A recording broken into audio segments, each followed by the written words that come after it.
ಇನ್ನು ಲೋಕಸಭಾ ಚುನಾವಣೆಗೆ ಅಧಿಕೃತ ಸಿದ್ಧತೆ ಆರಂಭಿಸಿದೆ ಕಾಂಗ್ರೆಸ್. ಸಿಎಂ ಡಿಸಿಎಂ ಡಿಕೆ ಶಿವಕುಮಾರ್ ನೇತೃತ್ವದಲ್ಲಿ ಮಹತ್ವದ ಸಭೆ. ಜನವರಿ 10ರಂದು ಕೆಪಿಸಿಸಿ ಕಚೇರಿಯಲ್ಲಿ ಹೈ ವೋಲ್ಟೇಜ್ ಮೀಟಿಂಗ್ ಅನ್ನು ಮಾಡೋದಕ್ಕೆ ಕಾಂಗ್ರೆಸ್ ನಾಯಕರು ನಿರ್ಧಾರ ಮಾಡಿದ್ದಾರೆ. ಈ ಮೂಲಕವಾಗಿ ಲೋಕಸಭಾ ಚುನಾವಣೆಗೆ ಅಧಿಕೃತ ಸಿದ್ಧತೆಗಳನ್ನು ಆರಂಭಿಸಿದೆ ಕಾಂಗ್ರೆಸ್. ಸಿಎಂ ಸಿದ್ದರಾಮಯ್ಯ, ಡಿಸಿಎಂ ಡಿಕೆ ಶಿವಕುಮಾರ್ ಅವರ ನೇತೃತ್ವದಲ್ಲಿ ಮಹತ್ವದ ಮೀಟಿಂಗ್ ಅನ್ನು ಮಾಡೋದಕ್ಕೆ ಜನವರಿ 10ರಂದು ಡೇಟ್ ಫಿಕ್ಸ್ ಮಾಡಿಕೊಂಡಿದೆ. ಕೆಪಿಸಿಸಿ ಕಚೇರಿಯಲ್ಲಿ ಹೈ ವೋಲ್ಟೇಜ್ ಮೀಟಿಂಗ್ ಅನ್ನು ಮಾಡೋದಕ್ಕೆ ನಾಯಕರು ರೆಡಿಯಾಗಿದ್ದಾರೆ. ಇದೇ ವಿಚಾರಕ್ಕೆ ಸಂಬಂಧಪಟ್ಟಂತೆ ದೆಹಲಿಯಲ್ಲಿ ಜನವರಿ 4ರಂದು ಕಾಂಗ್ರೆಸ್ ನಾಯಕರ ಸಭೆ ಇದೆ. ಈ ದೆಹಲಿಯ ಸಭೆ ನಂತರದಲ್ಲಿ ರಾಜ್ಯದಲ್ಲಿ ಸಭೆಯನ್ನ ಮಾಡೋದಕ್ಕೆ ಸಿಎಂ ಡಿಸಿಎಂ ಮುಂದಾಗ್ತಾ ಇದ್ದಾರೆ. ಸಚಿವರು, ಜಿಲ್ಲಾ ವೀಕ್ಷಕರು, ಶಾಸಕರು, ಪರಿಷತ್ ಸದಸ್ಯರು, ಅನೇಕ ಸಂಸದರು, ಇನ್ನು ಡಿಸಿಸಿ ಅಧ್ಯಕ್ಷರ ಜೊತೆ ಎಲ್ಲ ಕೆಳದರ್ಜೆ ಮೇಲ್ದರ್ಜೆಯ ನಾಯಕರು ಎಲ್ಲರನ್ನ ಒಟ್ಟುಗೂಡಿಸಿ ಮೀಟಿಂಗ್ ಅನ್ನ ಮಾಡೋದಕ್ಕೆ ಸಿಎಂ ಡಿಸಿಎಂ ರೆಡಿಯಾಗಿದ್ದಾರೆ. ಲೋಕಸಭಾ ಚುನಾವಣೆ ಸಿದ್ಧತೆ, ಅಭ್ಯರ್ಥಿಗಳ ಆಯ್ಕೆ ಸಂಬಂಧಪಟ್ಟಂಗೆ ಈ ಒಂದು ಹೈ ವೋಲ್ಟೇಜ್ ಮೀಟಿಂಗ್ ನಲ್ಲಿ ಚರ್ಚೆ ಆಗುತ್ತೆ. ದೆಹಲಿಯಲ್ಲಿ ಜನವರಿ 4ರಂದು ಕಾಂಗ್ರೆಸ್ ನಾಯಕರ ಮೀಟಿಂಗ್ ಇದೆ, ಸಭೆ ಇದೆ.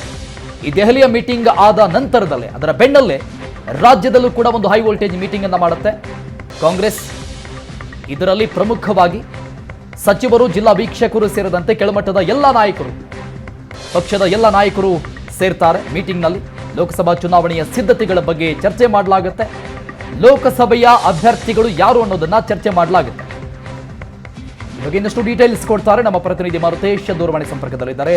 ಮಾರುತೇಶ್, ಅಧಿಕೃತವಾಗಿ ಈಗ ಕಾಂಗ್ರೆಸ್ ಧುಮುಕ್ತಾ ಇದೆ ಅಂತ ಅನಿಸ್ತಾ ಇದೆ ಲೋಕಸಭೆಗೆ. ಆದ್ರೆ ಒಂದು ವಿಚಾರ ಕೇಳ್ಪಟ್ಟಿತ್ತು ಇತ್ತೀಚೆಗೆ, ಸಚಿವರುಗಳ ಮೇಲೆ ಬಹಳಷ್ಟು ಒತ್ತಡ ಇದೆ ರಾಜ್ಯದಲ್ಲಿ ಅಂತ, ಲೋಕಸಭೆಗೆ ಸ್ಪರ್ಧೆ ಮಾಡಬೇಕು ಅಂತ. ಬಟ್ ಸಚಿವರುಗಳು ಕೆಲವೊಂದಿಷ್ಟು ಕಡೆ ಹಿಂದೇಟು ಹಾಕ್ತಾ ಇದ್ದಾರೆ ಅಂತ ಕೂಡ ಕೇಳ್ಪಟ್ಟಿದ್ವಿ.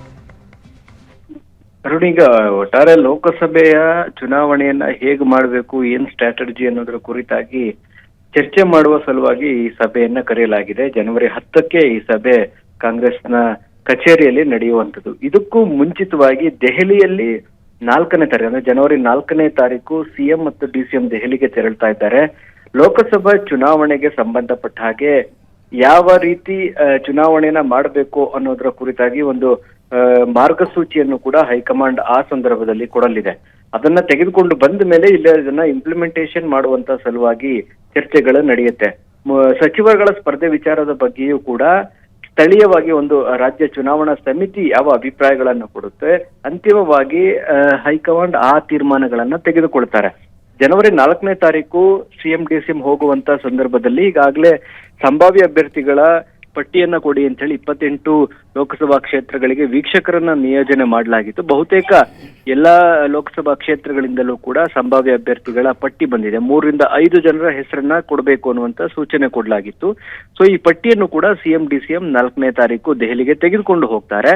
ಅದರಲ್ಲಿ ಯಾವುದಾದ್ರೂ ಅಂತಿಮ ಅನ್ನುವಂತ ತೀರ್ಮಾನಗಳಿದ್ರೆ ಅಂತದನ್ನ ತಿಳಿಸಿ ಆ ಅಭ್ಯರ್ಥಿಗಳಿಗೆ ಲೋಕಸಭಾ ಚುನಾವಣೆಗೆ ತಮ್ಮ ಪ್ರಕ್ರಿಯೆಗಳನ್ನ, ಚುನಾವಣಾ ಕೆಲಸಗಳನ್ನ ಶುರು ಮಾಡೋದಕ್ಕೆ ಸೂಚನೆಯನ್ನು ಕೊಡ್ತಾರೆ. ಅದಾದ್ಮೇಲೆ ಸಮೀಕ್ಷೆಗಳು ಕೂಡ ನಡಿಬೇಕಾಗತ್ತೆ.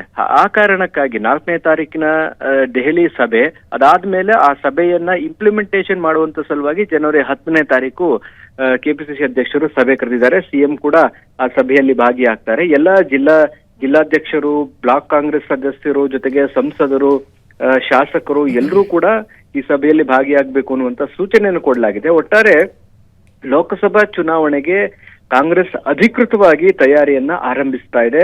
ಜನವರಿ 10ರ ನಂತರ ಲೋಕಸಭಾ ಚುನಾವಣಾ ಪ್ರಕ್ರಿಯೆಗಳಿಗೆ ಕಾಂಗ್ರೆಸ್ ಚಾಲನೆ ಕೊಡೋದಂತೂ ನಿಶ್ಚಿತ. ಅರುಣ್, ಥ್ಯಾಂಕ್ ಯು ಮಾರುತೇಶ್, ಎಲ್ಲ ಡೀಟೇಲ್ಸ್ಗೆ.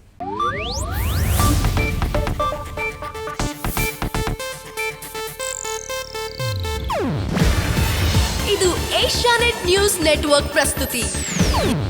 ನೀವು ನೋಡ್ತಿದ್ದೀರಾ ಏಷ್ಯಾನೆಟ್ ಸುವರ್ಣ ನ್ಯೂಸ್.